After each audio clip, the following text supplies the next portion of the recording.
escolhendo um dia para ele vir pregar aqui.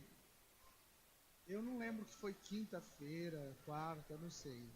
Era umas 10, 11 da noite, sei lá. Eu perguntei, como é que tá em Curitiba? Ele falou, tá frio, 3 abaixo de zero. Olha que delícia. É que nem o pessoal que vai para Gramado, né? O pessoal fala assim, rapaz, o frio de Gramado é uma delícia. E também ele põe 85 blusa. Uma delícia. Chocolate quente dentro do hotel, também eu quero ir, velho. Né? Mas sai de bermuda lá fora, sem camisa. 3 abaixo de zero. Quero ver se é uma delícia. Ah, para. João capítulo 3. Acharam aí? Alguém aqui já foi em Gramado? Não estou falando do Gramado da sua casa, não. Rio Grande do Sul. Tem uma cidade no Rio Grande do Sul chamada Não Me Toque. Alguém viu essa reportagem? Que é uma cidade que está crescendo muito. O que foi, irmão? Patrícia, aquele coque na cabeça ali. Parece as irmãs da Congregação Cristã do Brasil.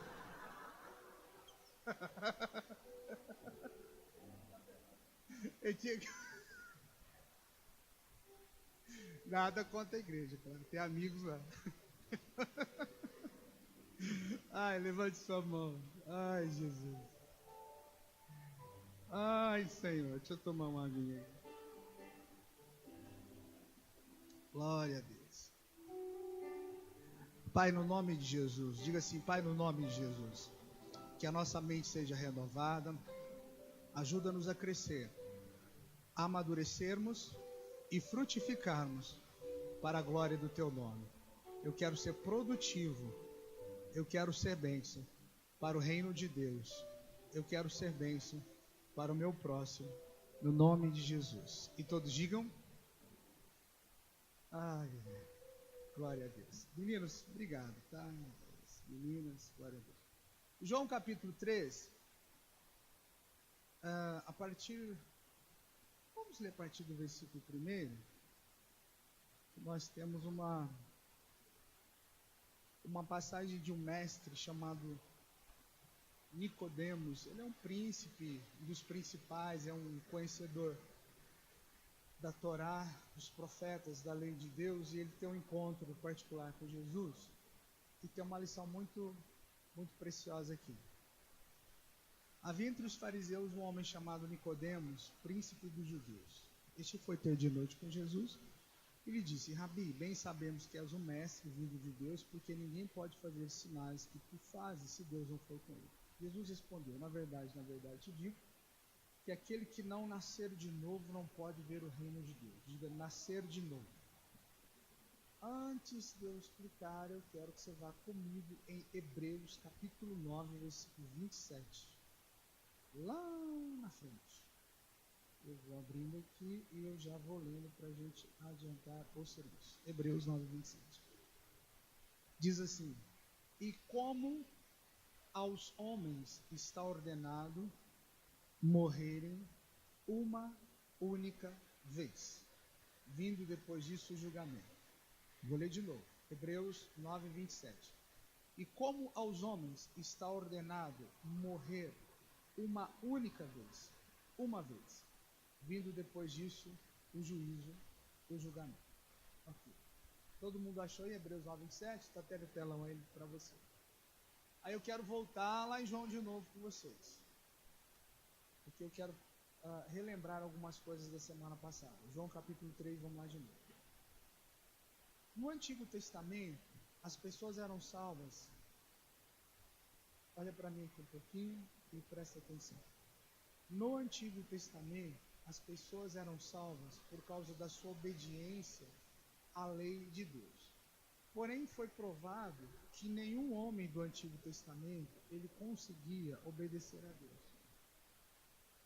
Todos os homens, sem exceção, todos, eles quebraram a lei. Jesus vem após aquilo que é chamado de silêncio divino, um período entre o último profeta ali, Malaquias, até João Batista aparecer. Nós temos um período que é chamado de silêncio divino, de cerca de mais ou menos 400 anos. Então, quando você abre a sua Bíblia, normalmente as Bíblias mais antigas, elas tinham páginas em branco, né, separando, é chamado de silêncio divino. Um período de 400 anos em que Deus ficou calado. Deus estava muito triste, muito chateado por causa da humanidade e do próprio povo judeu. E aí Jesus vem. Quando Jesus vem, ele traz uma palavra diferente e ele cumpre, ele consegue cumprir toda a lei de Deus sem quebrar nada. E aí um desses príncipes, desses conhecedores da Bíblia, nós tivemos vários deles, mas um desses aqui, a Bíblia dá o nome de Nicodemos. E ele procura Jesus para conversar, para discutir algumas coisas. Eu creio que o diálogo deles foi um diálogo extenso, porém a Bíblia ela traz para a gente um resumo. Por que o senhor diz isso? Porque no final do Evangelho de João, a Bíblia diz assim, que se fosse escrito tudo que Jesus fez e falou, nem as bibliotecas do mundo todo conteriam. Porque Jesus ensinava muito, ele pregava muito e ele ministrava muito. Aí a Bíblia diz assim que Jesus dá uma palavra para Nicodemos, ele está fazendo ele está sendo enfático na sua afirmação. Ele está dizendo, olha, eu quero dizer para você, em verdade, é assim que a coisa funciona. Ninguém pode ver o reino de Deus, ninguém pode entrar no reino de Deus se a pessoa não nascer de novo. Os espíritas, eles interpretam isso como uma reencarnação. Porém, é muito fácil você desconstruir essa ideia. Eu já falei aqui, eu gosto de desconstruir algumas ideias e algumas frases religiosas. Então é muito simples. Você abre Hebreus 9, 27, como nós já lemos ali, e a Bíblia diz que aos homens está ordenado morrer uma única vez. Então quero dar uma notícia para você. Você passará por esse planeta uma única vez. Não tem uma segunda chance. Não tem. Outra notícia que eu quero dar para você. No Antigo Testamento nós tínhamos um lugar chamado Seio de Abraão. Onde era o Seio de Abraão? Se você estudar a Bíblia profundamente, eu aprendi isso quando eu fiz meu curso de teologia. No centro da terra havia dois lugares. Era chamado Sheol ou Seol, lugar dos mortos. Esse lugar tinha uma divisão. Então, aqui do lado tinha aquilo que nós chamaríamos de paraíso, e do outro lado havia aquilo que nós chamávamos de Tártaro, de inferno, de Hades, como você queira entender. E havia um abismo aqui. Os santos que morriam, eles iam para esse lugar chamado Seio de Abraão, ou também paraíso. Aqueles que morriam sem obedecer à lei de Deus, eles iam para o outro lado, onde há ainda no centro da terra, o fogo chamado fogo do inferno, ou fogo da punição, da penalidade. Jesus conta uma história que não é uma parábola. Parábola é uma história fictícia que ensina uma verdade. Jesus conta uma história que é verdadeira. Jesus disse assim que havia um homem chamado Lázaro. E você já leu essa história. Esse homem, ele morre. E esse homem ele ficava na porta de um rico. Um tempo depois, esse rico também morreu. E aí, a Bíblia diz que ele olha ao longe e ele vê Lázaro no seio de Abraão, ou seja, ele vê Lázaro no paraíso. Mas há um abismo ali. Isso era no centro da terra. Como é que eu sei disso? Porque a Bíblia diz que depois Jesus levou cativo o cativeiro. Eu vou chegar lá para você entender. Ele olha e vê Abraão e ele diz assim, pai Abraão. Espiritualmente ele discerniu, ele reconheceu quem era. Pede para Lázaro molhar a ponta do dedo para que me refresque a boca, a língua, porque eu estou atormentado nessa chama. Aí Abraão diz assim para ele, filho, quando você estava na terra, você recebeu todos os benefícios, ou seja, você teve a oportunidade de servir a Deus mais do que Lázaro e você não quis. Olha que coisa triste. O Lázaro, eu estou parafraseando, com todas as suas dificuldades, com toda a sua pobreza, a sua miséria, ele vivia mendigando comida.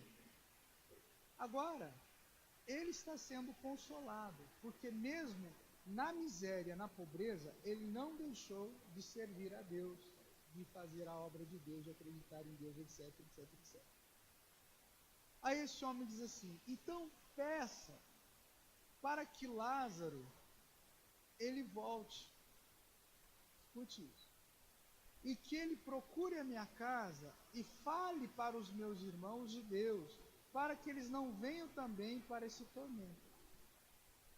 Aí Abraão disse assim para ele, Jesus está contando um diálogo que aconteceu no mundo espiritual.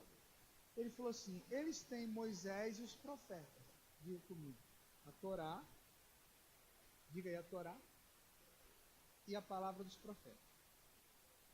Então, eles têm a Torá, Gênesis, Êxodo, Levítico, Números e Deuteronômio, 5 livros da Bíblia, que o judeu acredita, e eles ainda têm os profetas de Deus. Eles podem ir na sinagoga e eles podem ouvir a palavra de Moisés e a palavra dos profetas.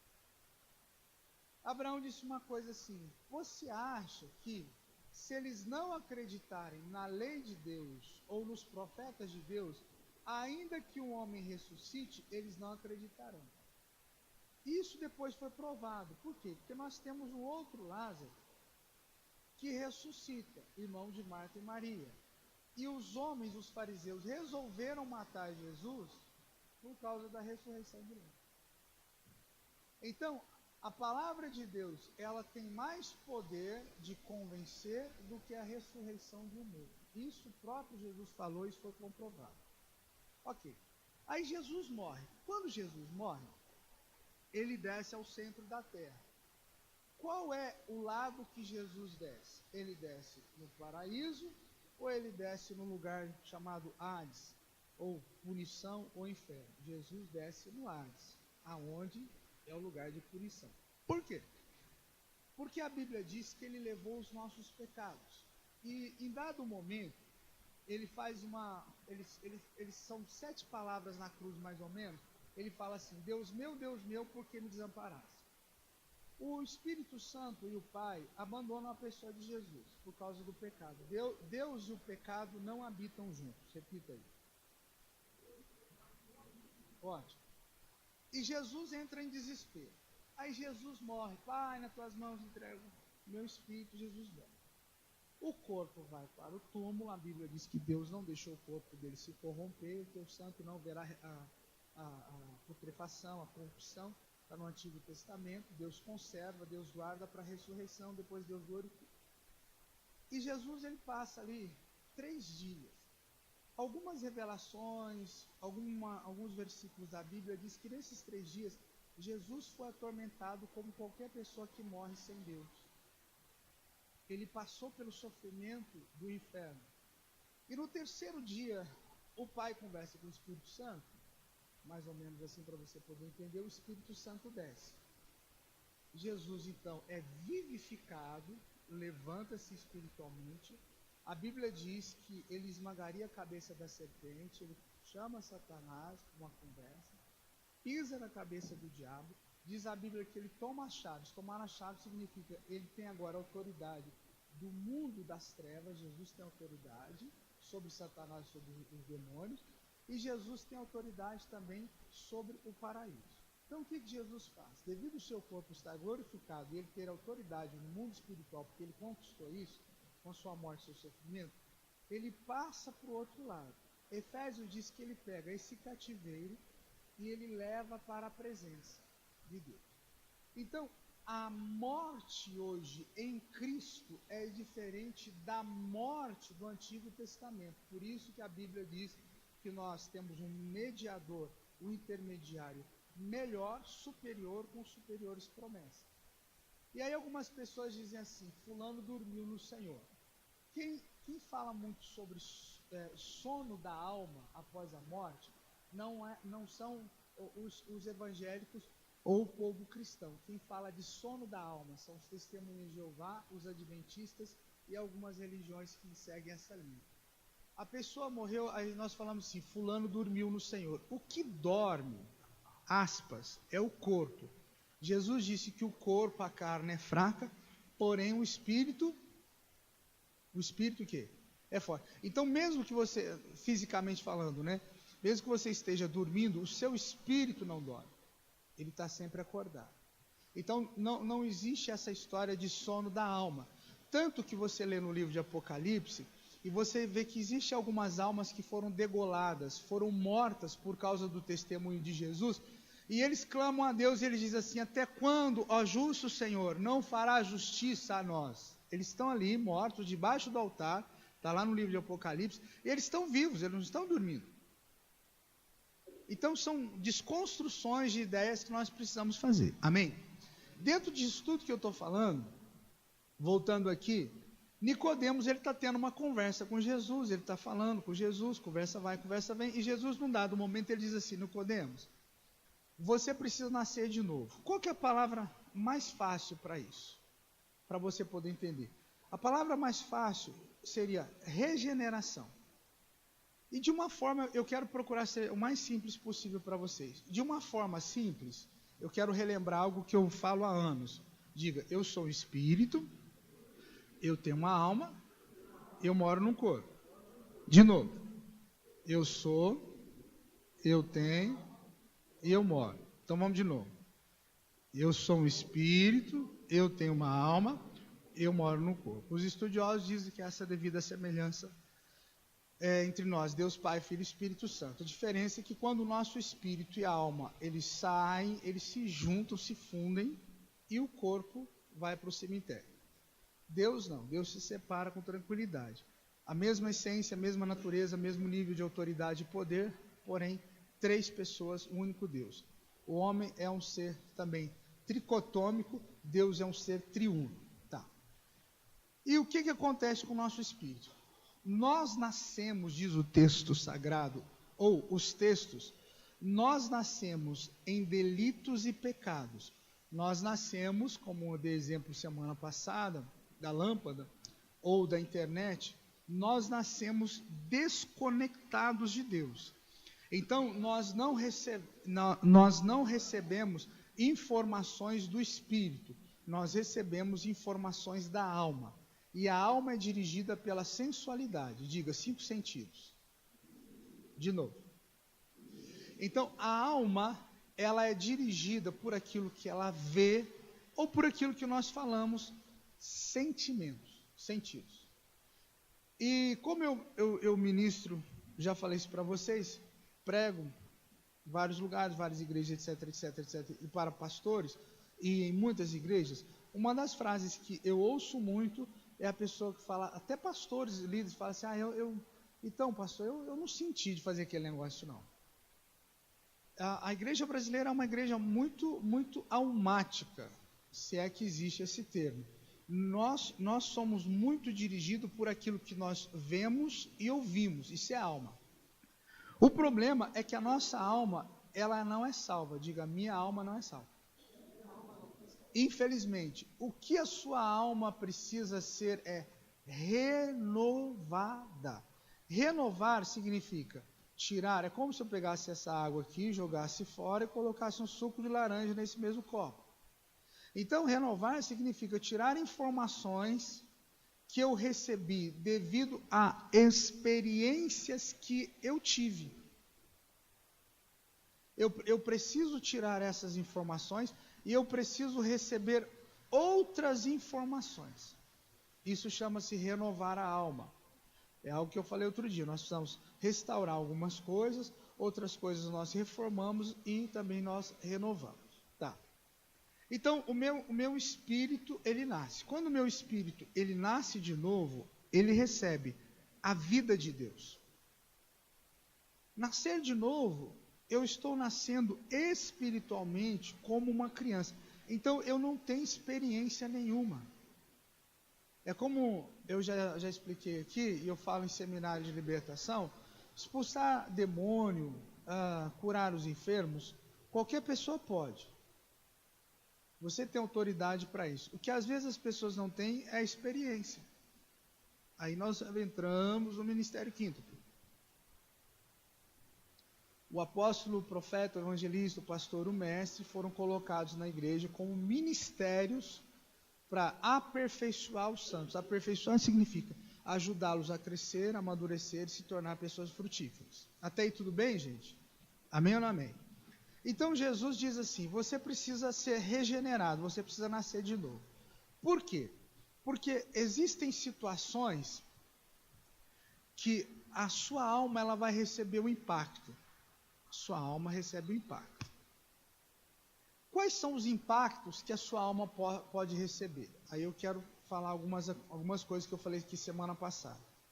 Diga comigo, escândalos, aflições, diga escândalos, outra vez, aflições, apostasia, esfriamento do amor.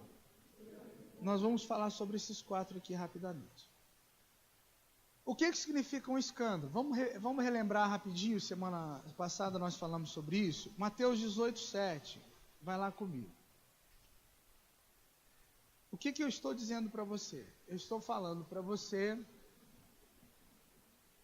que a sua alma ela vai receber um impacto. Um escândalo, gente. Acharam aí? Mateus 18, 7. Acompanha comigo aí. Um escândalo é algo que te fere, te ofende, te magoa.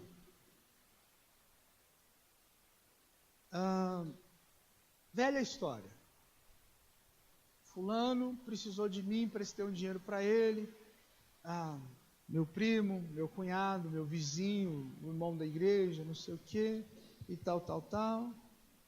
E foi para a praia. Ele está lá na praia, nas férias, está no Nordeste, enquanto aqui está frio, lá está gostoso, é verão o ano todo, e ele está me devendo R$1.000.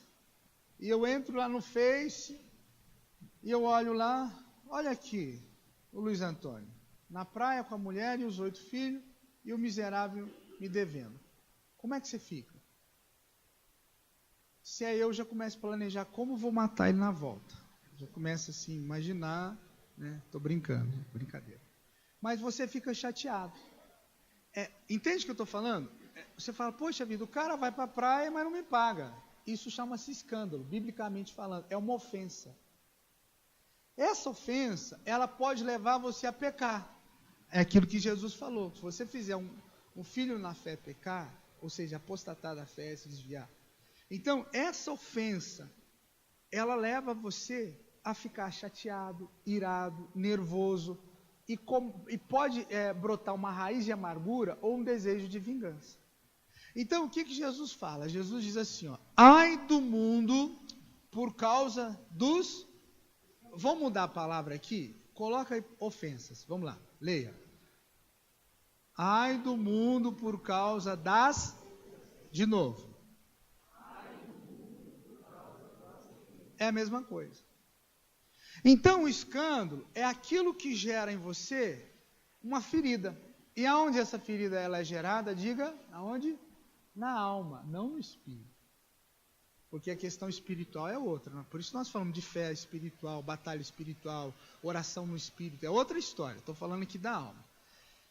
E Jesus sabe que o homem, de certa forma, por ser imaturo, ele é guiado pela alma. Os maiores conflitos entre seres humanos é a alma, porque os sentimentos. A mesma pessoa que ama hoje, amanhã ela pode te odiar. É a alma. A alma é assim.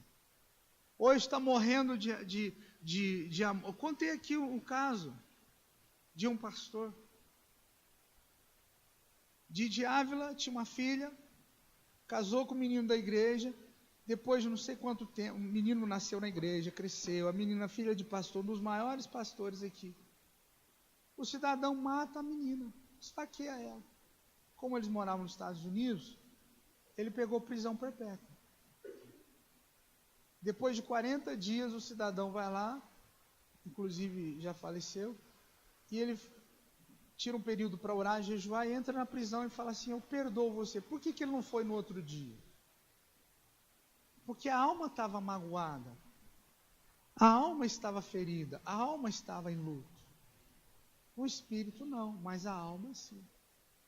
É aí que nós não entendemos, às vezes, por exemplo, essa semana morreu o filho da cantora Estela, 17 anos, um menino jovem, bonito, uma vida toda pela frente.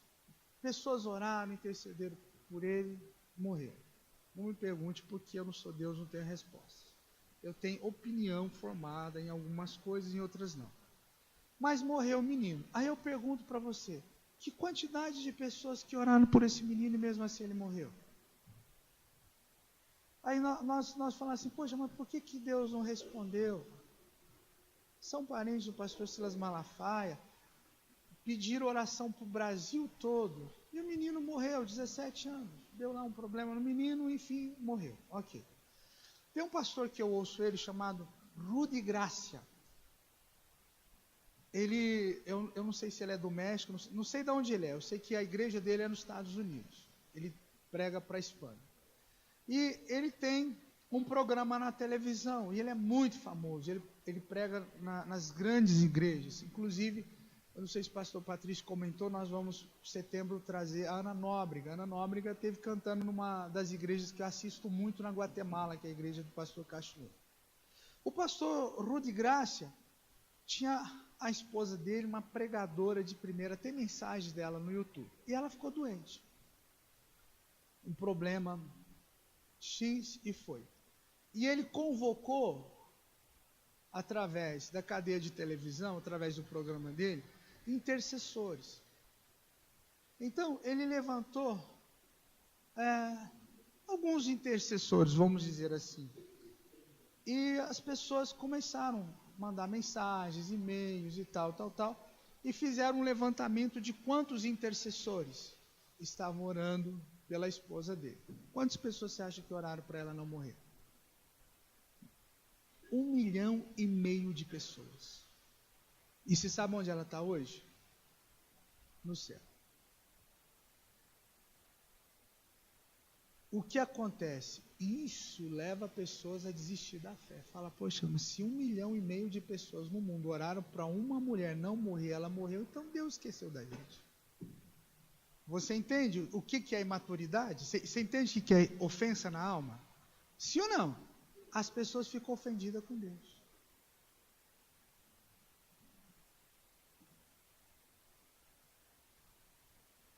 Elas ficam chateadas com o Senhor. Elas falam, Deus, mas não consigo entender. O dia que eu ouvi essa notícia, um dos pastores que foram fazer o serviço fúnebre, pensa num serviço americano, serviço de igreja americana, é lindo, irmãos, é muito bonito. Não estou sendo demagógico não, mas é muito bonito. É um dos pastores mais famosos do mundo. Ele subiu no altar, é um escritor de excelência, entendeu? E a palavra que ele deu, a palavra, não há explicação. Existem coisas que pertencem somente ao Senhor. Você entende isso? Então, esses impactos, eles vêm na nossa alma. E talvez não seja o seu caso um impacto tão grande, tão violento, mas talvez seja um impacto de uma briga, de uma discussão familiar, de um problema no trabalho, na escola, com um professor, alguma coisa nesse sentido, seu patrão, seu empregado, na igreja que você está, na cidade. Essas coisas, elas acontecem. Você coloca, eu já falei a respeito disso, você coloca muita expectativa numa pessoa, aquela pessoa vai decepcionar você. Ela vai decepcionar você. Seu pai vai te decepcionar, sua mãe, seu marido, sua esposa, seu filho, sua filha, seu pastor. Me permita até dizer, até Deus às vezes vai te decepcionar. Isso vai acontecer. Quer ver uma história que é difícil de entender? Um homem que a Bíblia diz que Deus fala que ele é íntegro, reto, honesto, se desvia do mal, é um cara quase perfeito, Jó. Perde todo mundo, os filhos, a riqueza, o gado, perde a saúde, e para ajudar a mulher ainda por que o diabo não matou a mulher? Porque sempre tem um espinho na carne. Poderia ter sido a sogra, mas foi a mulher. Ou poderia ter sido o vizinho, né? Então o diabo falou, quem que eu vou? Não, aquele filho ali é muito certinho, não vai dar para usar não. Deixa eu ver, então eu vou usar, na sogra também gente boa, a mulher. Aí a mulher chega e fala assim, ainda conserva a tua integridade? Amaldiçoa a Deus e morre. Olha que palavra de apoio, né? O cara lascado na vida e a mulher ainda dá uma palavra de apoio desse, tá? Aí você vai em Jó 3,25 e a Bíblia diz que o que ele temia sobreveu, o que ele receava aconteceu. O que significa isso? Que o nível de medo dele era maior do que o nível de fé, mesmo sendo um homem íntegro. Agora, o que eu quero dizer para você? Apesar de Jó ter perdido tudo, apesar de Jó ter perdido seus filhos, perdido sua saúde, perdido sua riqueza, perdido seu dinheiro, ter sido roubado, a Bíblia diz assim, com tudo isso, Jó não pecou contra Deus e não atribuiu a Deus falta ou falha nenhuma. O cara conservou a sua boca fechada. Será que a gente conservaria? Para e pensa. Então, essas coisas são chamados de escândalos. São coisas que nos magoam, são coisas que nos ofendem. São coisas que deixam a gente irado, irritado, magoado, com raiva. E aí, essas coisas, elas vão acontecer na sua casa, na sua família, na sua escola, no seu trabalho, na sua igreja. E o que essas coisas vão gerar? Elas vão gerar várias coisas, tá? Elas vão gerar um esfriamento do amor ou uma apostasia, que é o que eu quero falar. Então vamos lá um pouquinho. Vocês estão me entendendo, sim ou não? E aí você vai falar, talvez você pergunte, o que tem o novo nascimento com isso? Porque quando você nasce de novo, olhe para mim, o seu espírito estava morto, olha para uma dessas lâmpadas aí que está apagada, né? O seu espírito estava morto, ele estava desconectado de Deus. O espírito, ele é um gerador de vida, diga aí. Outra vez. Por quê? Porque Jesus falou assim, as palavras que eu vos tenho dito são espírito e vida. Foi o que Jesus falou. Então, quando o meu espírito nasce de novo, ele retoma a conexão que meu pai Adão perdeu. Eu começo a receber a energia de Deus. Biblicamente falando, nós chamamos isso de poder. Amém ou não amém? Então, biblicamente falando, eu recebi a Jesus, o meu espírito agora, ele recebe essa energia de Deus, a qual nós chamamos de poder de Deus. Ok. O meu espírito, ele pode receber a palavra de Deus, ele vai gerar vida para a minha alma.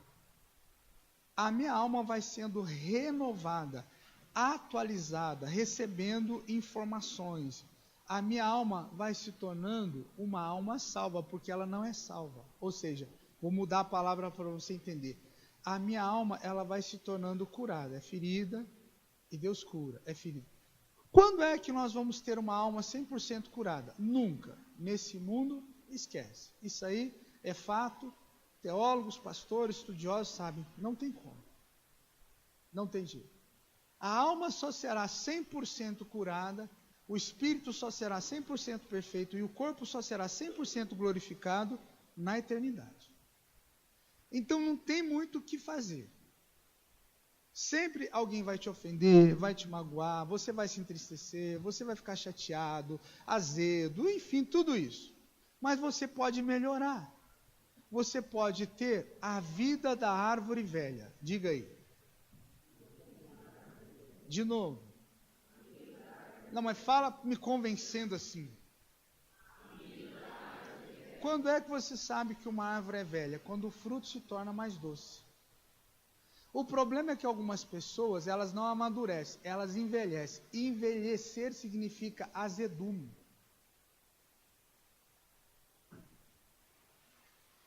Envelhecer é diferente de amadurecer. Então, uma árvore, quando ela vai envelhecendo, você vê, esse fruto, experimenta essa maçã, essa mexerica, essa pera aqui dessa árvore, docinho, agora experimenta dessa. Nossa, por quê? Porque quando a pessoa é jovem, ele acha que ele é o super-homem, ele acha que ele sabe tudo, ele acha que ele pode até voar. Como é que chama isso? Eu poderia dizer burrice, mas vou usar um termo mais ético e educado, inexperiência. Então, o que acontece conosco? Se nós entendemos essas coisas e formos amadurecendo, nós nos tornamos mais doces. Obrigado pelo apoio, pelo menos isso. Bem, dentro de tudo isso, voltando aqui, o que acontecerá? O Espírito sendo gerador de vida, como é que ele faz isso? Então eu preciso estar sempre conectado. Se nós deixarmos de pagar a energia elétrica, depois de quantos meses a Copel vem e corta a energia? 90? 3 meses. Então veja só, você pode deixar de orar por um período de tempo, deixar de ler a Bíblia, deixar de vir à igreja, até por um período de tempo, as coisas parecerão que está tudo bem. Mas chega um momento que você vai perder a conexão, vamos mudar a palavra, a comunhão com Deus. E aí o Espírito, que era gerador de vida, ele passa a gerar morte. Por isso que quando uma pessoa, ela vive um tempo no Evangelho e ela abandona o Evangelho, ela se torna pior que o ímpio. Porque ela teve uma experiência de vida, agora ela tem uma experiência de morte. Bom, então, o meu espírito precisa estar preparado para vencer algumas coisas. Uma delas é o escândalo que nós falamos semana passada. O escândalo vai vir no mundo, o escândalo vai vir na igreja, o escândalo vai vir na família, o escândalo vai vir. São coisas que nos magoam, que nos ofendem, são expectativas que nós colocamos em pessoas, mas essas pessoas vão nos decepcionar. Eu preciso estar preparado para isso. Diga, preciso estar preparado para isso. Outra vez. Eu estive em Maringá ministrando na comunidade Alcance, estava conversando com o pastor Saulo Júnior. Falei, Saulo, e aquela pastora que fez um casamento de homossexuais aqui em Maringá? Ele falou, pois é. Aí nós conversamos um monte. Ele falou assim, pegou muito mal. É que os pais, a família da igreja e tal, não sei o que. E ficou uma coisa muito chata, muito constrangedora para a gente, nós que somos pastores, isso, aquilo, outro. Então, isso nos ofende, isso nos decepciona. Eu conheci um pastor uma vez, ele era pastor de uma grande igreja aqui na cidade, uma igreja muito boa. Ele simplesmente, ele deixou o ministério por causa da profissão. Ele vendia, na época, não sei se vende hoje, aqueles colchões magnéticos. Nada contra o colchão, estou falando do ministério. Então, ele abandonou todas as suas ovelhas, abandonou sua igreja por causa do trabalho, porque o trabalho, ele tinha um lucro maior. Então, obrigado, Senhor, continuo acreditando no Senhor, mas em nome de Jesus, muito obrigado, eu vou seguir a minha vida e glória a Deus e tal. Então isso nos magoa, isso nos ofende. Poxa vida, quer dizer, o senhor, seu fulano de tal, o senhor deixou a igreja por causa do quê? Não, porque eu ganhava lá R$1.000 e agora estou ganhando 20 mil por mês, que eu vendo colchão, ganho mais dinheiro e tal. Então deveria ter pensado antes. Essas coisas geram em nós ofensa, a gente fica ofendido, magoado, triste, e nós não estamos preparados para isso. E aí o que nós fazemos?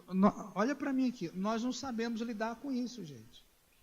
Aí nós achamos que então eu vou sair dessa igreja, porque o pastor já saiu mesmo, então eu já vou aproveitar e eu vou para outra igreja. Aí nós criamos uma expectativa que a outra igreja vai ser melhor.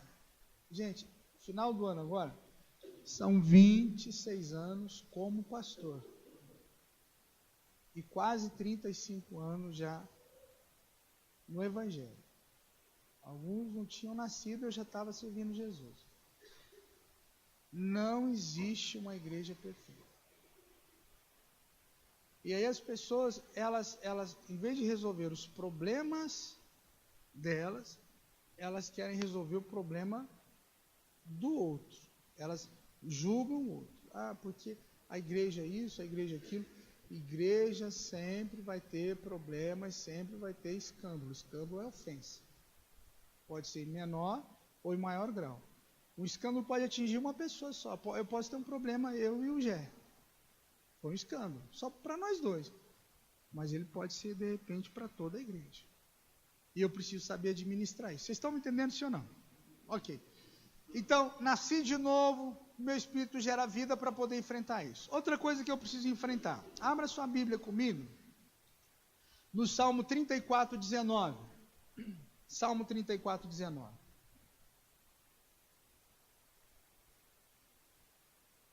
O Salmo 34, 19 é um salmo que eu gosto de pregar e que eu já preguei algumas vezes. Então diz assim o texto. Acharam aí? Muitas são as aflições do justo, mas o Senhor o livra de todas. O justo tem muitas aflições. E o ímpio? O ímpio tem todo tipo de aflição. O que é uma aflição, pastor? Diga comigo. Conflitos inevitáveis. Então eu vou perguntar, você responde. O que é aflição? Não, mas fala alto aí para você acordar. Então, a Bíblia diz que aflição, como eu gosto de pegar a Bíblia de estudo para me entender, o que Jesus está falando? A Bíblia está dizendo que o justo, mas isso aqui está no Antigo Testamento. Pois é, então no Novo Testamento nós não vamos ter aflição. João capítulo 16, versículo 33. João 16, 33. Vai lá comigo. Então diz assim o texto. Tenho-vos dito isso, para que em mim tenhais paz. No mundo tereis aflições, mas tende bom ânimo. Eu venci o mundo. O que significa? Que por causa de mim, por causa da minha vitória, você também será beneficiado. É como um pai que trabalhou, que enriqueceu, que prosperou, que por causa desse pai ter trabalhado, enriquecido, prosperado, os filhos são herdeiros da herança, do benefício. Então é isso que Jesus está dizendo. Eu venci. Ah, mas o Senhor venceu. Pois é, por causa disso vocês serão beneficiados, vocês serão abençoados. Ok. Então o que Jesus está dizendo? Jesus está dizendo assim, olha, no mundo você vai ter o quê? Fala aí, gente. Conflito inevitável. Eu vou repetir, presta atenção no que eu estou dizendo. Conflitos inevitáveis. O que eu estou dizendo? Que não tem como evitar conflito. Jesus está dizendo que você e eu seremos, às vezes, colocados em determinadas situações que não tem como evitar. Jesus está dizendo assim, você tem que vencer isso. Esse conflito com seu pai, com sua mãe, tem que resolver, resolva. Não adianta você, foi o que eu falei semana passada, existem pessoas que elas têm uma ferida na alma, existe um processo de sarar essa ferida, porém elas não querem falar sobre essa ferida, elas não querem, não pastor, já perdoei, está tudo bem, entendeu? Conversamos, eu e meu cunhado, nós conversamos, nos acertamos, está tudo bem, mas eu não quero falar desse assunto. Então, se você não quer falar do assunto, não foi resolvido. Gente, isso é batata, isso é certo. Então, os conflitos, eles virão. Mas o que diz o texto no Antigo Testamento? No Antigo Testamento diz assim, muitas são as aflições do justo, mas o Senhor o quê?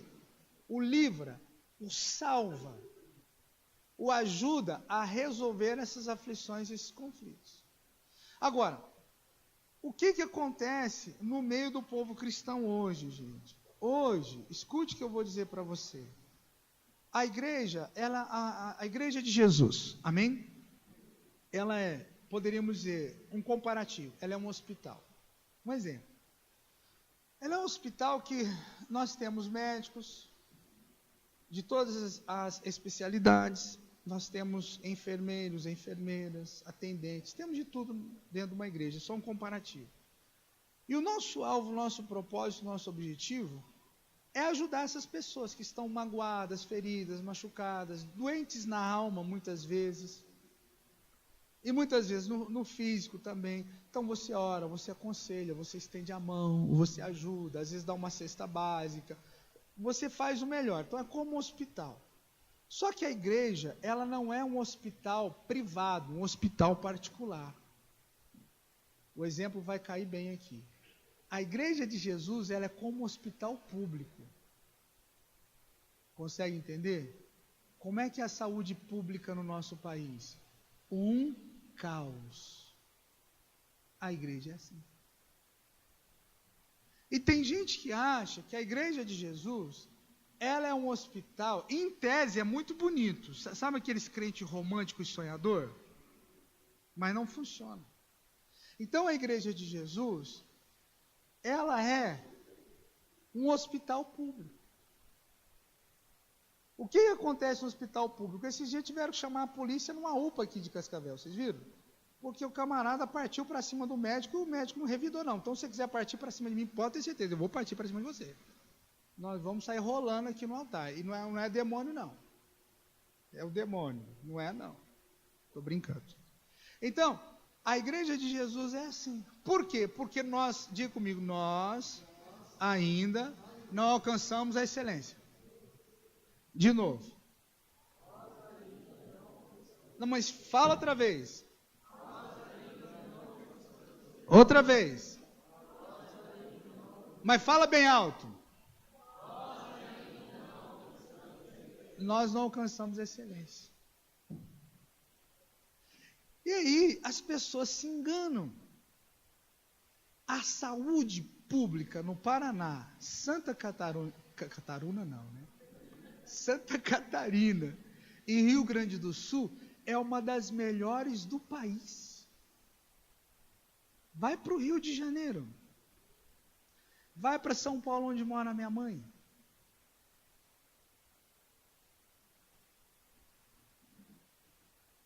É uma das melhores. Esse dia uma senhora, você já viu, aqui, alguém já assistiu Canal Católico? Eu já assisti. A senhora dando testemunho. Ela estava muito feliz com Nossa Senhora, não sei da onde lá, que ela conseguiu marcar uma consulta médica para daqui 3 meses. Ela estava testemunhando. Eu vim aqui, estou muito feliz com Nossa Senhora se das contas. Por quê? Antigamente a pessoa falava assim, porque Nossa Senhora se das contas me curou. A coisa está tão séria que ela nem está curando mais. Agora está conseguindo consulta para daqui 3 meses. Ai, meu Deus. Tem que ir. Você fala, meu Deus, a crise chegou no meio dos santos, dos católicos. Isso é sério, gente. É sério. Esse dia tinha um professor dentro do avião e o piloto falou assim, olha, nós vamos passar por uma pequena turbulência, coloca o cinto, quem já viajou de avião, já tive oportunidade muitas vezes, então é terrível, dá um suador. E aí uma senhora começou a orar, né, e tal, e o professor sentado do lado dela, e ela, ai minha Nossa Senhora, ai minha Nossa Senhora, ai minha Aparecida, ai minha Nossa Senhora, nos guarda, nos guarda, nos guarda, e se benzia e tal, e o professor lendo lá e olhando para ela, né, e tal, né. Aí ela pegou e falou assim, o senhor não reza não? Ele falou assim, eu penso que se a senhora está rezando eu não preciso, porque eu acho que o santo não vai salvar a senhora, estou do seu lado. E outra coisa, eu quero dar uma dica para a senhora, que a Santa da Aviação não é Aparecida, é Nossa Senhora de Loreto, só está pedindo para a pessoa errada. Ai, é cada uma, mas enfim. Deixa isso para lá. Então, voltando aqui, o que é a igreja? A igreja é isso. Segundo, o que eu posso comparar à igreja? A igreja, eu fui militar 1 ano. Não quis seguir carreira, apesar de ter um sargento que nos propôs isso. Para algumas pessoas nos chamaram. Falaram, vocês se deram muito bem e tal. Eu era bom para atirar a gente, botava a bicha aqui. Eu Tá parecendo um Rambo, ou um rombo, né? Eu era bom. Põe uma arma na minha mão para você ver. Pois é. Aí o sargento nos chamou, enfim. Mas eu sei o que é um quartel, uma vida de militar. A igreja é mais ou menos isso. Por quê? Nós aprendemos sobre hierarquia, autoridade e obediência. Diga aí o que eu falei. Hierarquia, autoridade. De novo. Eu tinha 19 anos, estava um dia de serviço no quartel lá, né? Com a arma do lado aqui e tal. Passou um rapaz jovem. Aí eu vejo o sargento voltando, quando passava, posição de sentido e tal. E o sargento, não senhor, sim senhor. Eu tinha 19 anos, isso ficou gravado na minha memória. Eu falei assim, o sargento, um homem, sei lá, quase 50 anos, sei lá, chamando esse menino de senhor, não senhor. É que o menino era tenente. Então, às vezes a pessoa confunde isso. Eu tenho idade para ser seu pai. E daí? A autoridade não tem nada a ver, escute isso, a autoridade não tem nada a ver com idade. A autoridade tem a ver com a unção de Deus. São duas coisas diferentes. Amém? Então, por que eu comparo a igreja como um quartel? Porque é aqui que nós aprendemos. E no quartel, nós éramos treinados.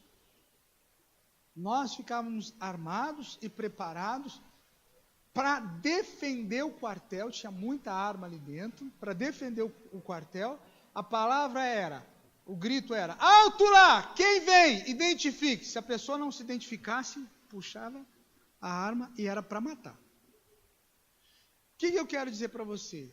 Um pastor, um líder, diga um líder, ele tem que estar preparado para matar o lobo que vem destruir sua fé, suas ovelhas, seu discípulo.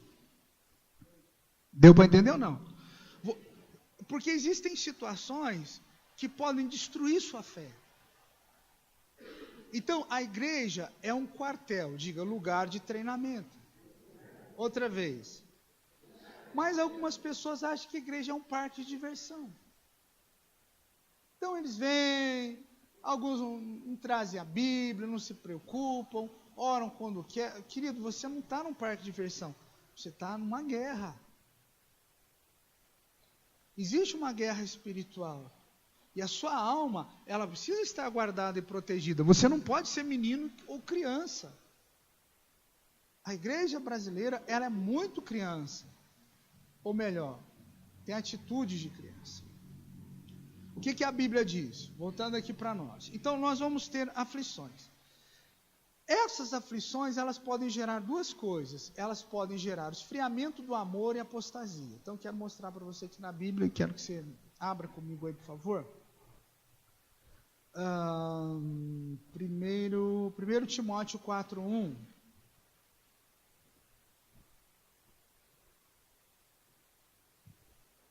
Primeira carta de Paulo a Timóteo, diz assim, mas o Espírito Santo falando, expressamente diz que nos últimos tempos, então Deus não dá a data do retorno de Jesus, mas Deus dá sinais, temporadas, tempos. Nos últimos tempos, alguns, não todos, mas alguns, apostatarão da fé. Apostasia significa abandono da fé. Alguns apostatarão da fé. Por que é que eles vão apostatar da fé? Aí o Espírito Santo explica, Paulo escreve. Porque eles vão dar ouvidos a espíritos enganadores e a doutrinas de demônios. Olha aqui para mim.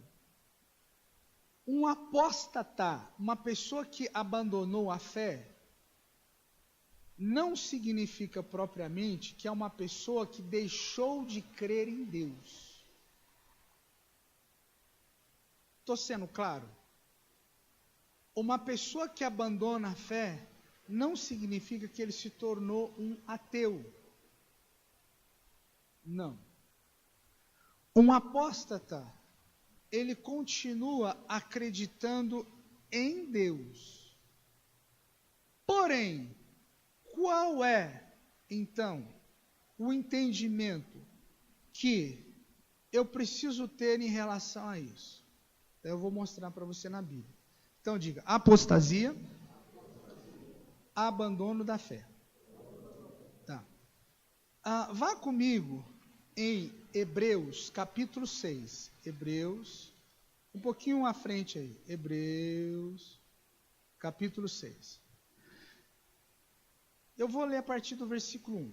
Pelo que, deixando os rudimentos da doutrina de Cristo, prossigamos até a perfeição, maturidade, não lançando de novo o fundamento do arrependimento de obras mortas e de fé em Deus, da doutrina dos batismos, imposição das mãos, ressurreição dos mortos, o juízo eterno. Isso faremos se Deus permitir, porque é impossível que os que já uma vez foram iluminados, provaram o dom celestial ou o dom da salvação, como você queira entender, ou Jesus, que é o dom de Deus, o presente de Deus, se fizeram participantes do Espírito Santo, da unção de Deus, provaram a boa palavra de Deus, as virtudes ou os poderes do século futuro e recaíram, serão outra vez renovados para arrependimento, pois assim quanto a eles, de novo crucificam o Filho de Deus e o expõem à vergonha, o expõem ao vitupério, à vergonha.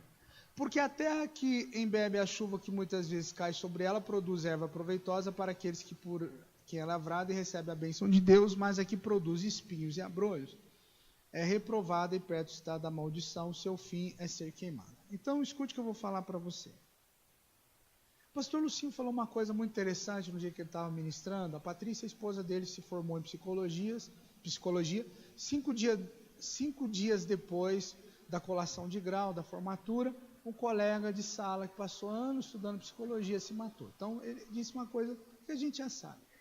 Acho que eu comentei aqui há um mês atrás, não estou certo, mais um pastor nos Estados Unidos deu um tiro na cabeça, se matou. O pastor não tinha problema financeiro, não tinha problema com a esposa, não tinha problema com os filhos, não tinha problema com a igreja, uma igreja boa, grande, estava em paz, alegre. Qual o problema dele? Depressão. Ele deu um tiro na cabeça, estourou os miomos, se matou, suicidou. Estou falando para você de um pastor, um homem de Deus, já é o quarto. Um tempo atrás mostrei a foto aqui de 3, já é o quarto. No Brasil nós já tivemos casos assim. Quando eu morei na Penha, uma vez estava conversando com o seu Ramos, nós estávamos na casa dele, ele falou, está vendo aquela janelinha lá, do outro lado, um sobradinho assim? Pastor, aquilo é um banheiro, ali um pastor se enforcou ali. Estou te falando uns 20 ou mais anos atrás, mais que isso. Então, as pessoas, chega um momento na sua vida que elas vão abandonando a fé. Eu vou falar sobre o esfriamento do amor também. Mas elas vão deixando de crer em Deus. Por quê? Por causa das decepções. As pessoas, elas vão se esfriando na fé, como por exemplo, como é que pode um pastor vai em cadeia de televisão nos Estados Unidos, 1 milhão e meio de pessoas oram pela sua esposa, e Deus, vou usar o termo, e Deus não opera, ou melhor, da forma que a gente gostaria que operasse, a mulher morre e acabou. Isso se ele não tiver uma base espiritual muito forte, um crescimento, uma maturidade, não sendo menino na fé, conhecedor profundo da palavra, ele simplesmente acaba apostatando da fé. Ele pode se tornar um profissional da fé, falar de Deus, da Bíblia, mas não crer firmemente naquilo. Então, o que acontece com a apostasia? A apostasia, ela se dá gradativamente. Repita aí o que eu acabei de dizer. Apostasia se dá gradativamente. De novo. Então, deixa eu explicar. A pessoa, ela começa a dar sinais. Deixa eu fazer o contrário aqui. Ela está aqui na fé. Então, ela deixa de ler a Bíblia. Olha para mim aqui.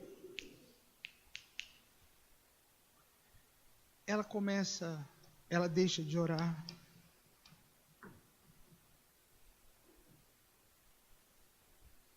Está muito frio, não vou no culto hoje não.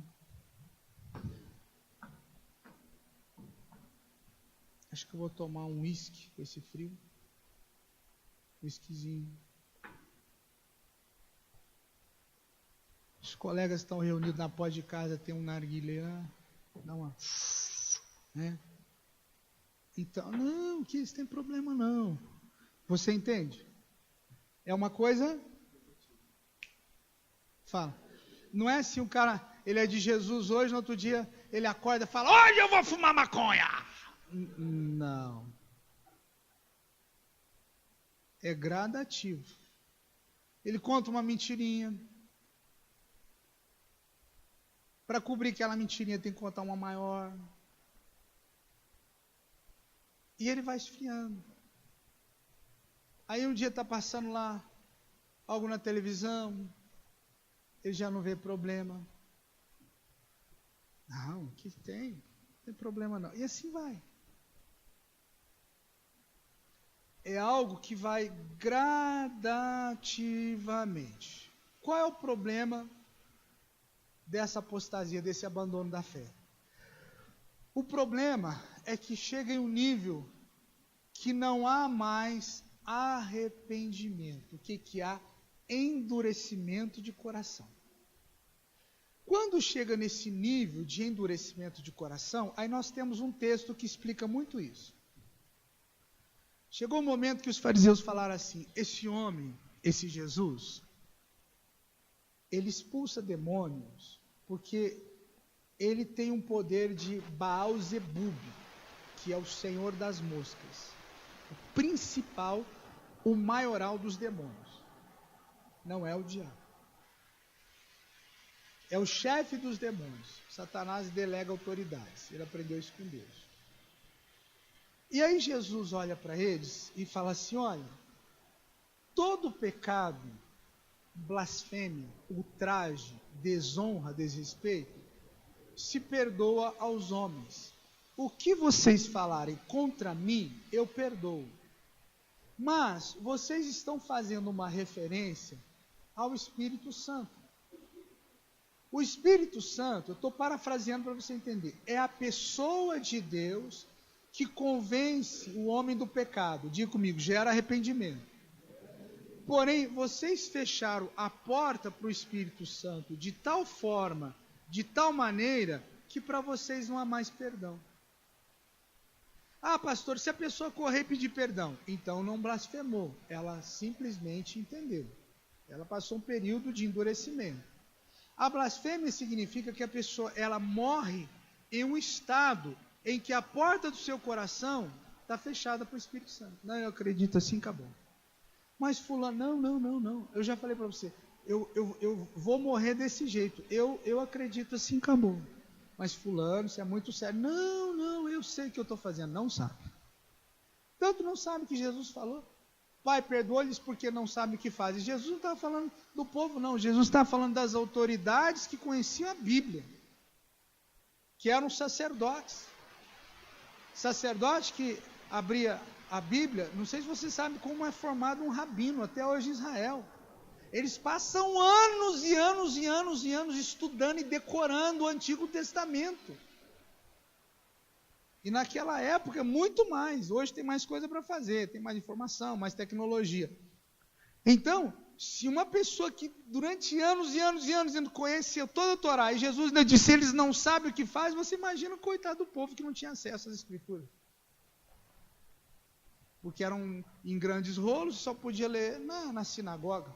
Ninguém tinha a Bíblia em casa como nós temos hoje.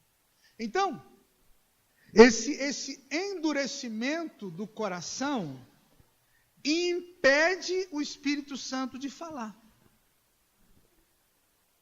Impede o Espírito Santo de ajudar, de consolar, de instruir, de ensinar. Esse impedimento chama-se pecado sem perdão. Existem outros pecados sem perdão. Por exemplo, se eu não perdoo o próximo, Deus também não me perdoa. E tem outras coisas que eu não quero falar aqui hoje, mas só para você entender. E como é que chama isso então? Diga, apostasia. Outra vez. E por que isso vem? Porque eu me decepciono. Olha que eu estou sendo transparente com você.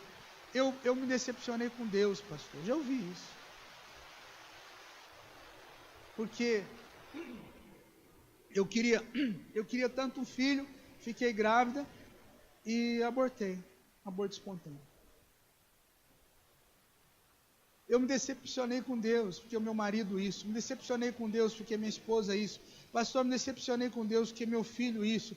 Me decepcionei com Deus, que eu estava lá na outra igreja. Que nem nós recebemos um casal na nossa igreja há um tempo atrás. O menino falou, pastor, já estou aqui há alguns meses, queria congregar aqui, como é que eu faço? O que? Eu falei, você vai conversar com o pastor, pede a bênção, tal. Tá bom? Tá bom. Por que você está saindo da sua igreja? Ele falou, o meu pastor adulterou. Eu falei, então, mas isso não é motivo. Por quê? Você tem que ajudar o teu pastor a levantar, porque ele é um homem. Ele pecou, então perdoa ele, ajuda ele. Jimmy Swaggart foi um dos grandes pregadores na década de 80, que até hoje ele está vivo, ministrando e cantando. Ele caiu no adultério, se levantou, a esposa perdoou, a família, a igreja, está lá, o filho dele é um grande pastor nos Estados Unidos, a igreja dele tem mensagens no YouTube e tal. Eu falei, não, isso não é motivo para você sair da sua igreja. Você está ofendido, magoado, foi escândalo? Foi. Perdoa seu pastor. Ele falou, não, pastor, mas já é a 4ª vez. Aí fica difícil. Então, você pede a bênção lá do seu pastor, porque se foi uma vez, foi 2, foi 3, foi 4, então tem uma coisa errada. Aí, meu filho, aí nem eu posso ajudar. Aí o menino veio congregar com a gente, está até congregando. Já faz sei lá quanto tempo congregando conosco. O que eu quero dizer com isso? Que o pastor vai decepcionar você, sua mãe vai te decepcionar, seu pai, seu marido, sua esposa, seu filho. Quantas vezes eu ouço de pai e mãe que diz assim, pastor, eu lutei por esse menino, olha essa menina, a vida toda lutando, trabalhando, eu saía cedo para trabalhar não sei o que, cuidando não sei o que, agora, olha aí, simplesmente fez as malas e foi se juntar com um Zé qualquer da vida aí, como é que pode um negócio desse? Brincadeira, gente. O Zé disse que você vai casar o ano que vem, né? Só está faltando a noiva, né? Mas a data já está marcada. Brincadeira. Então, quantas vezes nós ouvimos coisas de pais que falam que lutou pelo filho, pela filha, e aí o filho, a filha toma uma decisão qualquer, o marido, a esposa, às vezes você dá o coração naquela empresa, você trabalha, luta, o patrão fala, viu, você pode ficar um pouquinho aí e tal, você fica um pouco a mais, você atende mais um cliente, você ajuda. Aí um dia simplesmente alguém fala para ele, qualquer coisa lá, faz uma fofoquinha besta, o patrão te manda embora depois de 5 anos por causa de uma besteira, você fala, desgraçado, filho do demônio, eu ajudei ele, eu estendi a minha mão, faltei domingo no culto, bem feito para você, próxima vez não falta mais, para ajudar o patrão, pois é, vai te decepcionar, vocês estão entendendo o que eu estou falando? E às vezes, não me entenda mal, eu sou pastor há 25 anos, eu sei o que eu estou falando para você, eu falo isso por experiência, às vezes parece que até Deus vai te decepcionar, mas você tem que ter uma alma preparada para isso. E se você começar a endurecer o coração, você pode fechar a porta para o Espírito Santo, você pode se perder, mesmo sendo cristão há muitos anos. E quase 5 para as 10 para a gente poder encerrar, o último agora. Qual que é? Mateus 24, 12. Mateus, capítulo 24, versículo 12.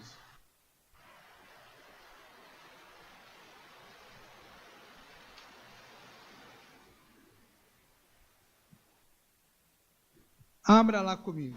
Aí eu quero encerrar aqui.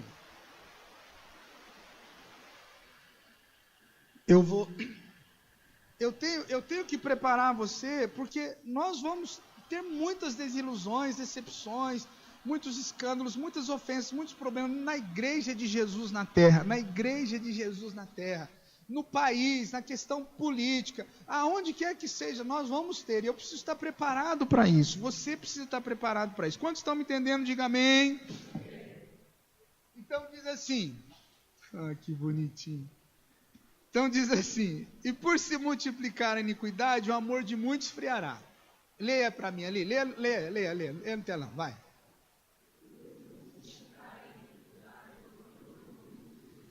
Então olha aqui para mim, você recebeu Jesus, se batizou, começou a sua vida cristã. Fecha a Bíblia, só olha para mim, não se levante ainda, só olha para mim. Vamos fazer dar um exemplo aqui, tá? Você recebeu Jesus. Então, isso aqui nós chamamos de vida cristã. Diga vida cristã. Aqui vai ser a sua morte ou o arrebatamento da igreja nos próximos anos, que é o que tudo indica. Ok.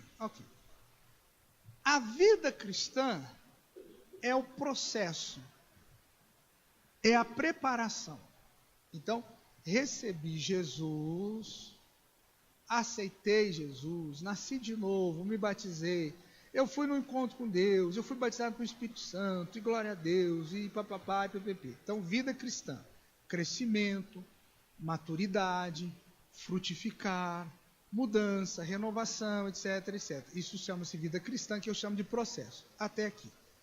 Então, nesse processo de vida cristã, diga aí, processo de vida cristã, você está sendo preparado para o céu. Só que você ainda não chegou aqui.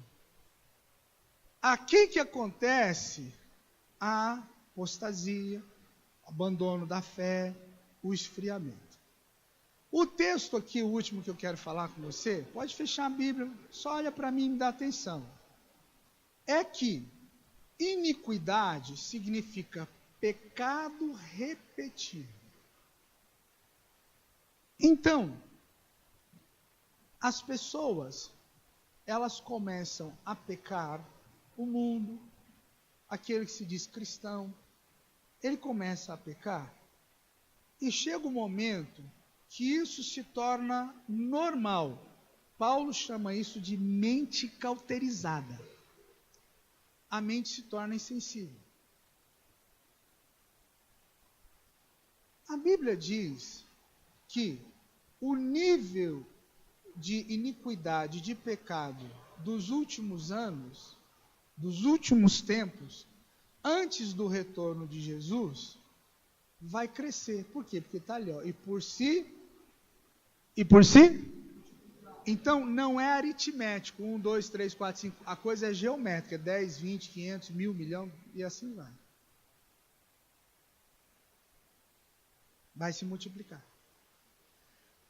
O que Jesus está querendo dizer? Jesus está dizendo assim, vocês vão ver tanto pecado, tanto escândalo, que vocês vão se esfriar no amor.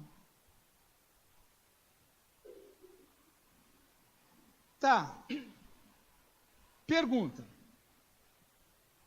Nós temos pelo menos 4 tipos de amor. Nós temos um amor que os gregos chamavam de eros, que vem a palavra erotismo ou erotização, que é desejo sexual. Nós temos outra palavra chamada filia, que é amor de amigo, de pai e filho. Nós temos uma outra palavra que é amor por coisas, por objetos, que não me lembro agora, e nós temos a palavra ágape. A palavra ágape foi dita por Jesus, que é amor sacrificial. Diga aí. Outra vez. Esse amor que a Bíblia fala, ágape, até acho que o padre Marcelo escreveu um livro. Ágape, escreveu outro para as crianças, agapinho, alguma coisa. Esse amor, ágape, é um amor que exige sacrifício. Então eu vou falar uma frase e você vai repetir. Amor ágape exige sacrifício. De novo. Só que o sacrifício de uma pessoa para outra muda. Por exemplo, o meu avô, 6, 7 horas da noite, quando ele estava vivo, ele já estava deitado, aquilo que a gente fala, né? Dormia com as galinhas, né? E realmente, que ele morava na fazenda. Tá. 5 da manhã ele estava de pé no curral tirando leite. Só para exagerar, para você entender. 5 da manhã eu estava indo dormir. Então, por exemplo, com esse friozinho, para mim levantar da cama, eu amo muito Jesus. Eu não sei você. Vocês eu amo, mas eu amo mais Jesus. Então, para mim estar aqui, olha, eu amo Deus. Pensa no homem que ama Deus. Alguém aqui está na mesma fé que eu? Quase todo mundo. Então, o amor ágape não são meras palavras. O amor ágape, ele exige sacrifício. E como identificarmos uma pessoa que ama? Então tem um texto aqui que é muito interessante, que eu vou pedir para colocar no telão para mim, Manuelzinho. João capítulo 14, versículo 21. Não precisa nem abrir a Bíblia que eu estou encerrando já, tem ainda uns minutinhos. João 14, versículo 21. Então diz assim, ó, o texto. Aquele que tem os meus e os pratica, guarda, pratica. Esse é o que me... Então, amar a Deus não é assim, eu te amo, mas está muito frio. Eu ligo para o pastor José, faz o culto aí, meu filho. Está difícil a coisa aqui. Então, amor, ágape, não são meras palavras. Amor envolve sacrifício e prática. Amém ou não amém? O que é que Jesus está dizendo nesse texto aí, gente? Ele está dizendo assim, aquele que me ama e tem os meus mandamentos e os guarda. O próximo versículo, 23, põe no 23. Respondeu Jesus, leia para mim, se alguém me ama, guardará a minha palavra. Ótimo. Próximo versículo 24. Leia. Quem não me ama, não guarda as minhas. Então, pode tirar, olha para mim. Amar com amor, vou usar um termo, tipo Deus, envolve sacrifício. Quando eu sei que uma pessoa não ama a Deus? Quando ela não guarda a palavra. Quando ela julga o próximo. Quando ela fala mal do próximo. Quando ela deixa de vir à igreja. Quando ela deixa de dizimar, de ofertar. Quando ela não crê na Bíblia. Existem pessoas que não acreditam na Bíblia. Eu sou de uma linha de pensamento assim. Se a Bíblia disse, eu creio. Se a Bíblia falou, eu acredito.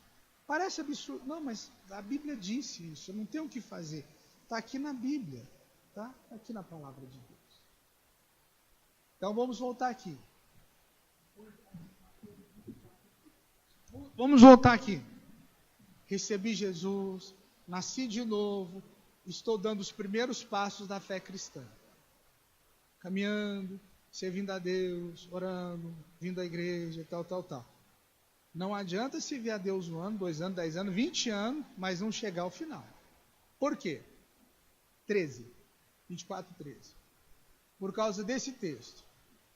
Só será salvo, só entrará na eternidade, só entrará no reino dos céus, no reino de Deus, só morará na Nova Jerusalém aquele que...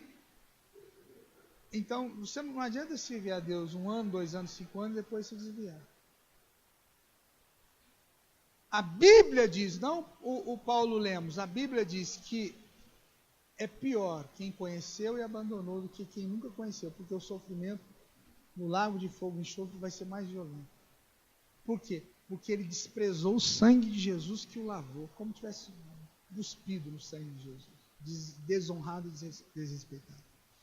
Então, não adianta você servir a Deus 1 ano, 2 anos, 5 anos, e surge um problema, uma luta, uma dificuldade, um escândalo, um problema financeiro, família, trabalho, escola, qualquer coisa, uma dor, uma doença, uma perda que parece irreparável.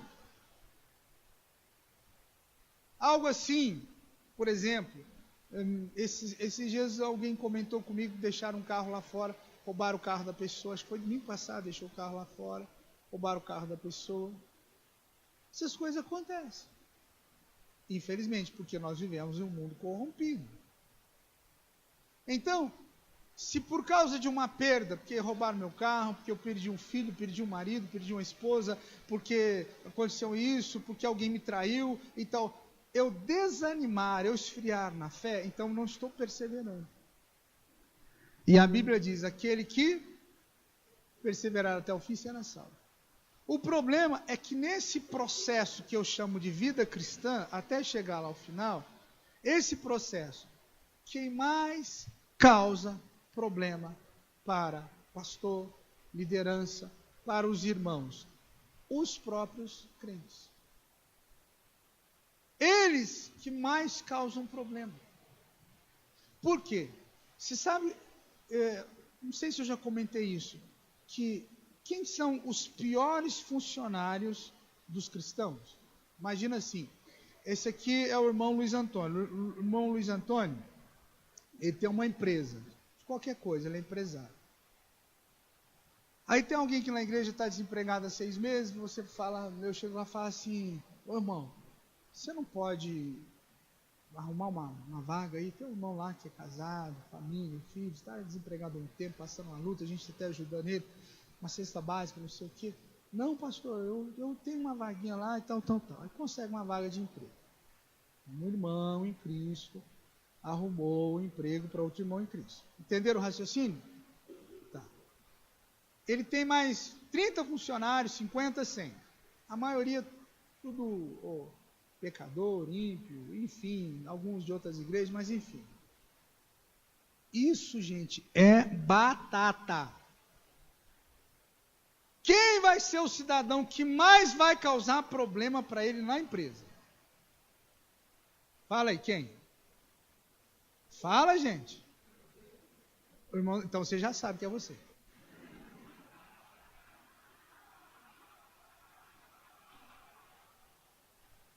Sabe o que eu já ouvi? Gente falar assim, pastor, eu prefiro contratar até ateu. Irmão da igreja não contrato não. Porque mistura as coisas. O cidadão chega atrasado, aí ali ele é um empregado, entende? Não é irmão da igreja, é relacionamento de empregado e patrão. Aí o patrão falou, fulano, é 8 horas, você chegou agora, né? 9h40. Que isso, irmão? Que isso, irmão? Que isso? Estava descansando. Gente, é batata. Quem mais causa problema para o próximo são irmãos em Cristo. Aí quando alguém fala assim, pastor, não tem um empresário. Não, não tem não. Não, o senhor nem esperou falar, não, já não quer nem saber. Que isso, pastor, não pode generalizar, mas eu sei que 99,9999999 é assim. Eu sei que é assim, funciona assim, as pessoas misturam as coisas, eles misturam as coisas. Meu amigo, o seu relacionamento com esse cidadão é um relacionamento de patrão e empregado, só, é simplesmente trabalhista. Mas você mistura as coisas. Aí gente, já chegou o cúmulo de algumas pessoas que trabalham para irmãos, né? Vim reclamar do irmão. Não, pastor, nossa, eu trabalho para o irmão lá, mas meu Deus, aquilo é um cavalo. E? O que você quer que eu faça? Ah, não, tem que aprender a ser mais educado. Aí você vai pesquisar bem, aí você vai ver outro lado. Fulano, e como é que está a empresa e tal? Ah, está indo, pastor. E o irmão que trabalha para você? Nossa, pastor. Enquanto funcionário meu chega no horário, faz 20 peças, ele faz 3. Ah, mas então manda embora. Mas pastor, só pediu. Não, mistura as coisas não. Manda embora. É que tem gente que fica com dó. Quando fica com dó, está tendo prejuízo na empresa.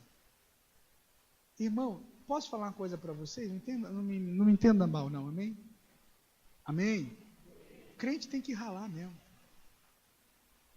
Por quê? Todos? Não, todos não. Porque são irresponsáveis. E tem uns que vão dar de dedo no patrão. Só está pensando que eu sou filho de Deus. O demônio está nessa empresa se não fosse por mim. Quem é o demônio? Eu estou olhando para ele. Então o demônio está te mandando embora. Você está dispensado, obrigado. A gente não faz isso, né? Ah, para. Só Jesus na causa. Queria que você ficasse de pé.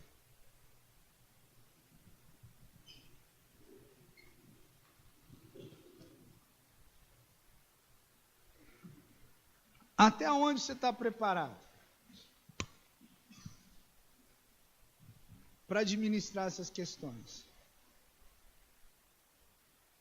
Até onde você está preparado para vencer essas questões?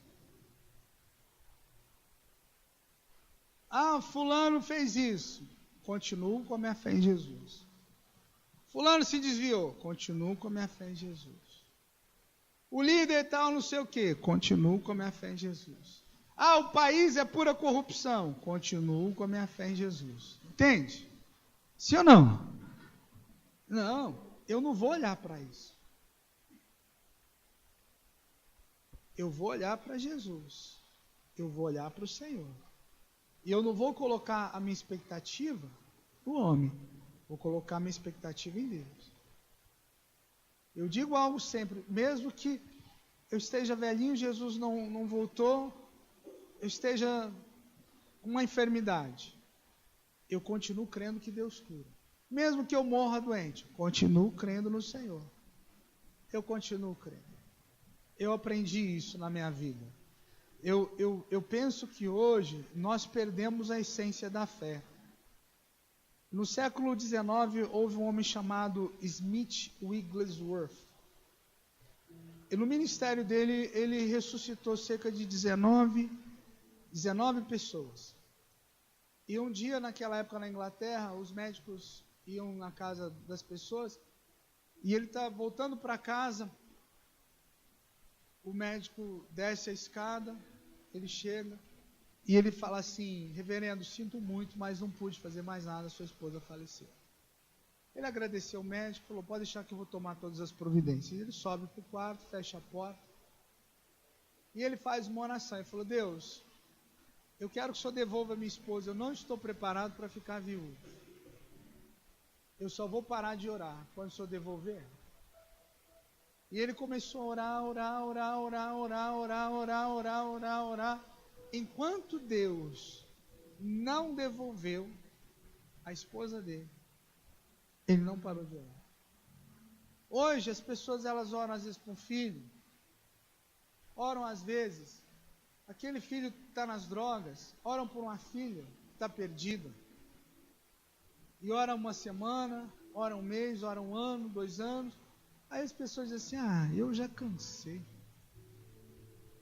Ou então você tem um sonho, tirar uma carteira de motorista, se formar numa faculdade, passar num concurso, ter um salário melhor, qualquer coisa, um sonho. Sonho significa um alvo, um objetivo, um propósito. Amém? E você desiste depois de 1 ano, de 2, de 3. O pastor não me deu oportunidade, continue orando. Eu não consegui ainda aquela promoção na empresa, continue orando. Não desista, não desista. Porque se você começar a se decepcionar e se frustrar, e você começar a empurrar com a barriga, deixar as coisas, vai chegar um momento que você vai desistir da própria vida. Sabe uma coisa que eu admiro nessas senhoras bem velhinhas? Algumas você olha para elas assim, você fala assim: posso perguntar uma coisa para a senhora? Sim. Quantos anos a senhora tem? Ela fala assim: 86, meu filho. Mas ela tá bonitona. Cabelão, aquele topete assim, parece Elvis Presley. Um negócio assim. Sobrancelha bem arrumadinha, batonzinho, as unhas impecáveis. Você entendeu? 2 quilos de maquiagem na cara, mas está bonito. Agora tem algumas pessoas que casaram faz 1 ano. Você fala assim: posso te fazer uma pergunta? Quantos anos você tem? 28. Parece que ela tem a idade, ela deve ser irmã de Matusalém. 969 anos tinha Matusalém, ela tem 968. Ela está acabada. Tem gente que desiste do próprio corpo. Pastor, com esse frio, tomo banho só no verão. Tá bom. Ai, Jesus. Patrícia, canta aí uma adoração, louvor pra gente. Glória a Deus. Te louvarei.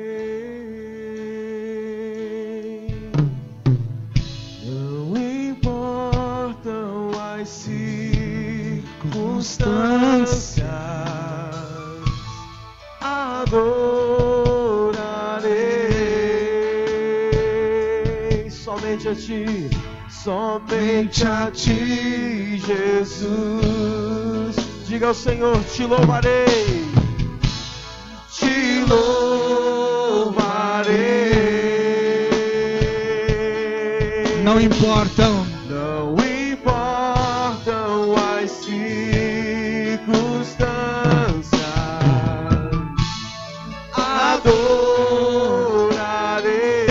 você levantasse a sua mão para o céu. Somente a ti, Jesus.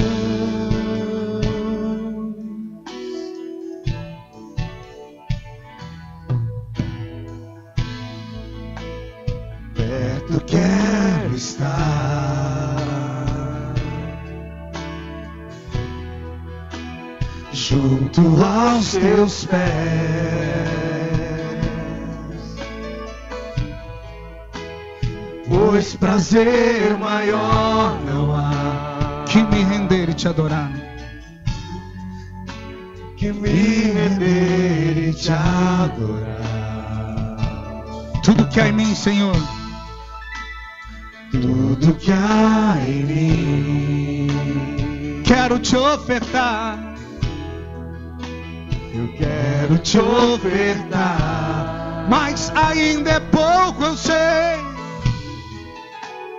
mas ainda é pouco, eu sei. Se comparado ao que ganhei, Se comparado ao que ganhei, não sou apenas não sou apenas servo, teu amigo me tornei. Levante as mãos e diga bem alto para Ele: te louvarei.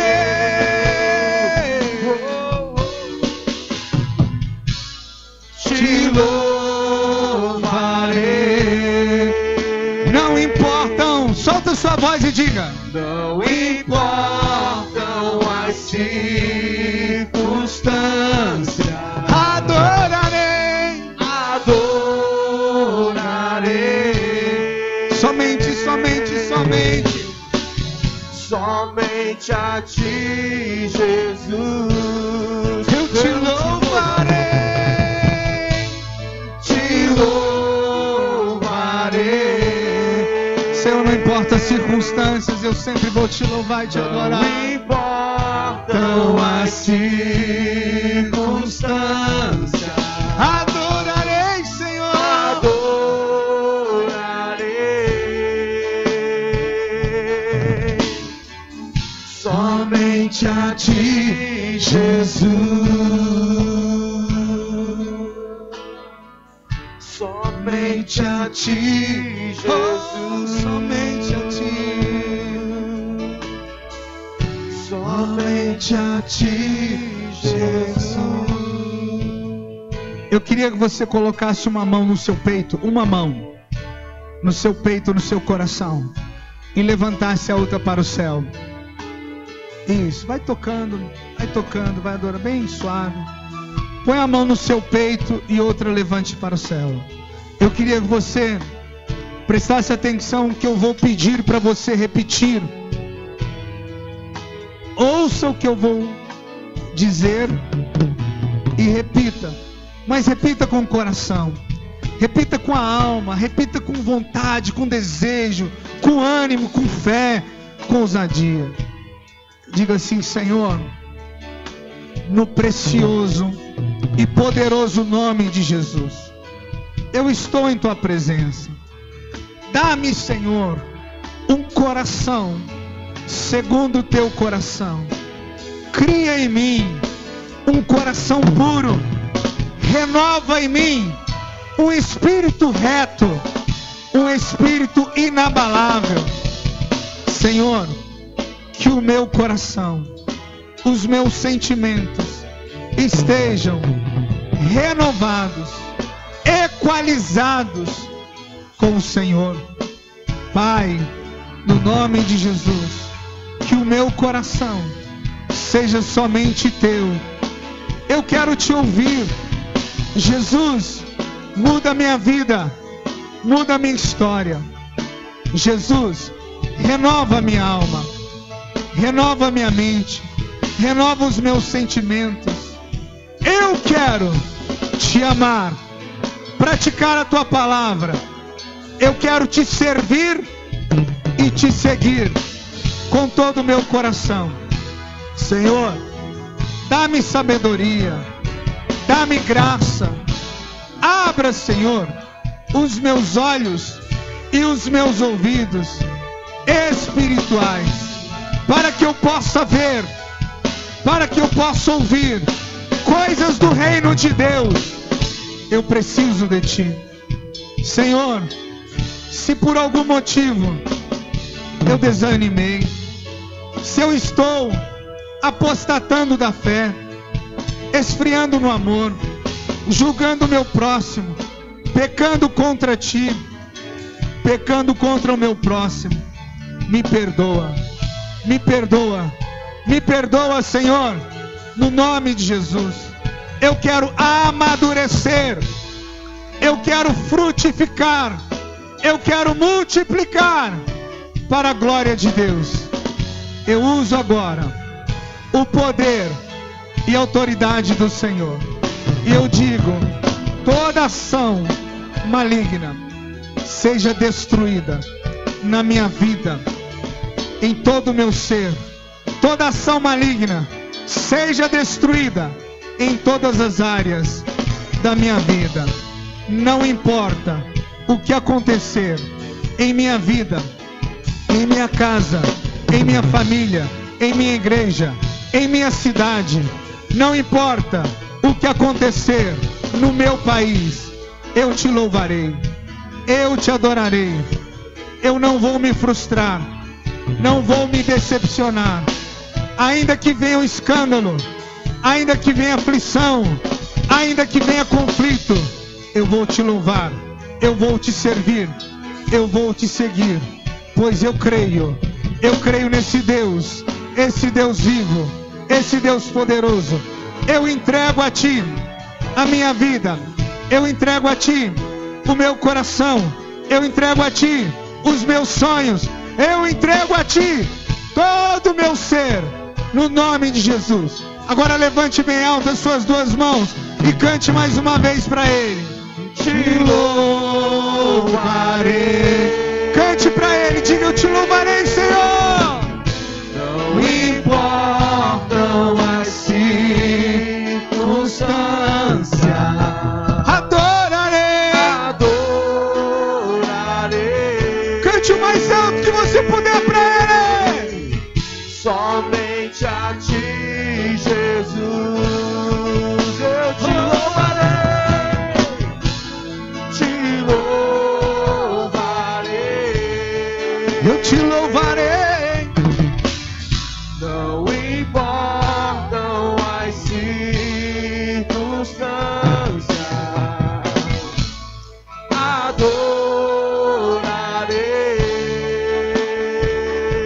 adorarei somente a Ti, Jesus.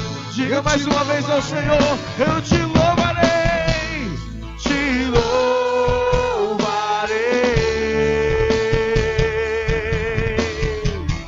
Não importam as circunstâncias, adorarei.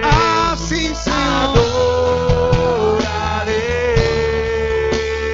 Adorarei somente a Ti, Jesus. Somente, somente, somente. Somente a Ti, Jesus. Oh, somente a Ti. Somente a Ti, Jesus. Amém. Diga comigo: a Ele a honra, a glória, o louvor e a adoração pelos séculos dos séculos. E alguém diga: dê um aplauso forte ao Senhor. Aleluia. Glória a Deus. Eu queria que você sentasse um minuto, por favor.